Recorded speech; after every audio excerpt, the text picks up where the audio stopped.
बिस्मिल्लाहिर्रहमानिर्रहीम। अस्सलाम वालेकुम। मैं हूं आपका दोस्त होम्योपैथिक डॉक्टर मोहम्मद अमीन भट्टी। आज मैं आपसे हेपाटाइटिस बी के मुतालिक बात करूंगा। अगर आप मेरे चैनल पर नए हैं तो मैं आप सब दोस्तों को वेलकम, खुशामदीद कहता हूं। आप मेरे चैनल को सब्सक्राइब कीजिए और बेल आइकॉन का बटन भी प्रेस कर दीजिए ताकि मेरी हर आने वाली वीडियो आपको नोटिफिकेशन के साथ मिलती रहे। हेपाटाइटिस बी जिगर का एक इन्फेक्शन है जो हेपाटाइटिस बी के वायरस की वजह से होता है। ये इन्फेक्शन मुख्तसर, शदीद या दायमी भी हो सकता है।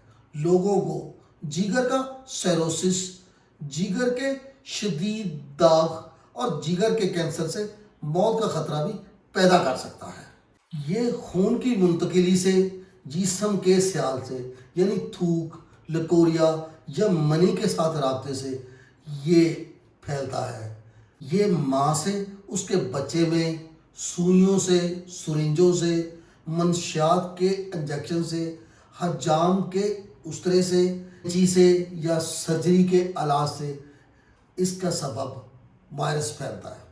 हेपाटाइटिस बी से दायमी तौर पर मुतासर अफराद ज़्यादातर लंबी और सेहतमंद ज़िंदगी गुजार सकते हैं। दायमी मरीजों में 30 साल तक अलामत पैदा ही नहीं होती। इसकी अलामत में जिल्द और आंखों का पीलापन यानी यरकान, गहरा पेशाब, थकावट, मतली, पेट में दर्द, भूख ख़त्म हो जाती है। ज़्यादातर लोगों को इन्फेक्शन होने पर कोई अलामत महसूस ही नहीं होती। कुछ लोगों को अलामत के साथ साथ शदीद बीमारी होती है जो कई हफ्तों तक ठीक नहीं होती। अमेरिका में 30 से 59 साल की उम्र यानी 30 ईयर से 59 ईयर के बालों में HIV के इंजेक्शन की शरह के हिसाब से ये मर्ज बहुत ज़्यादा है। हेपाटाइटिस वायरस इन्फेक्शन वाले लोगों में सबसे ज़्यादा खतरा मंशियात के इंजेक्शन लगाने वालों में है।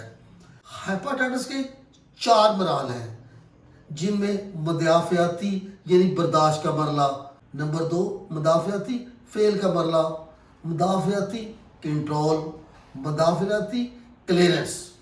दायमी क्लियरेंस के मरला में बीमारी का दोबारा फेल होना भी शामिल है। हेपाटाइटिस बी के मरीज को कौन सी ऐसी ग़िज़ाएँ इस्तेमाल करनी चाहिए जिससे उसको बहुत फ़ायदा हासिल हो सकता है। बाकायदगी से सुबह की सैर या वॉक ज़रूर करें। अपनी ग़िज़ा में ताज़ा सब्ज़ी का इस्तेमाल करें। सुरख मिर्च, मसाला जात का इस्तेमाल बिल्कुल परहेज़ करें। फलों को भी इस्तेमाल करें, ख़ास तौर पर खरबूजा, तरबूजा, माल्टा, स्ट्रॉबेरी और सलाद का इस्तेमाल भी बेहद फ़ायदेमंद है। सफ़ेद गोश्त का इस्तेमाल जिसमें ब्रायलर या मछली शामिल है इस्तेमाल करें। प्रोसेस शुदा फूड बिल्कुल परहेज़ करें। फास्ट फूड, मुरगन ग़िज़ाएँ, तली हुई चीज़ें, होटलिंग को मुकम्मल तौर पे ख़त्म कर दें। अगर आपको ऐसी अलामत ज़ाहिर हो रही हैं, आपका हेपाटाइटिस बी पॉजिटिव आया है, तो आप होम्योपैथिक अद्वियात इस्तेमाल कीजिए। होम्योपैथिक की कुदरती अद्वियात आपको मुकम्मल शफा देती हैं। ये हर मर्ज़ में बेहद मुफीद है। पेट के निचले हिस्से में दर्द जो दाएं से बाएं जानब जाए, मुंह का जायका तलख, तुर्श, डकार जो गले तक आते हों, जिगर पर सोजस, सूजन, फूला हुआ पेट, पेट में दर्द हो, भूख ख़त्म हो गई हो, जिगर के मुकाम पर दर्द, अलामत शाम को बढ़ जाती हो, तो आप होम्योपैथिक दवाई लाइकोपोडियम इस्तेमाल कीजिए।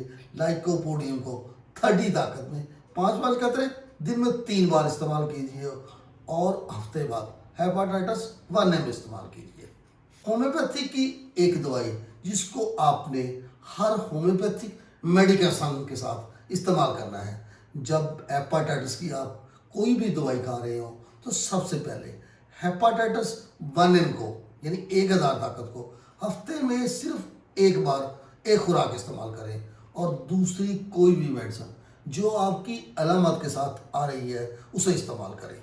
जिगर के मुकाम पर फाड़ने वाले दर्द, मामूली हरकत से अलामत बढ़ जाती हो। जिगर की अलामत के साथ मुंह खुश्क, प्यास बहुत ज़्यादा, यानी 2-3 गिलास इकट्ठा पानी पीने की तलब हो, मुंह का जायका कड़वा, जोड़ों में दर्द के साथ, तो आप होम्योपैथिक की दवाई ब्रायोनिया इस्तेमाल कीजिए। इसको 30 ताकत में 5 कतरे दिन में 3 बार लीजिए। पेट के अमराज की एक बेहतरीन दवा, जब अल्कोहल की वजह से, कशरते शराब की वजह से, मुरगन चीज़ों के वजह से, मसाला जात का इस्तेमाल, फास्ट फूड का बहुत ज़्यादा इस्तेमाल की वजह से जिगर पर चर्बी चढ़ जाए, मरीज को अक्सर खट्टी या कड़वी जायके के डकार आते हो, पेट दर्द के साथ, पखाने की मुसलसल हाजत, यानी पखाना करने के बाद भी महसूस होता रहे कि अभी पखाना और बाकी है, तो आप मकद पर जलन हो तो आप होम्योपैथिक की दवाई नेक्सोममिका को इस्तेमाल कीजिए। नेक्सोममिका को 30 ताकत में 5 कतरे दिन में 3 बार लीजिए। और इसके साथ हेपाटाइटिस 1M हफ्ते में 1 खुराक लीजिए। इंशाल्लाह आपको हेपाटाइटिस मुकम्मल तौर पे ख़त्म हो जाएगा, यानी लेबॉर्ट्री टेस्ट पर आपकी रिपोर्ट नेगेटिव आएगी। अगर आपको मेरी ये वीडियो पसंद आए तो लाइक कर दीजिए। खुश रहिए, शाद रहिए, आबाद रहिए और हमेशा मुस्कुराते रहिए।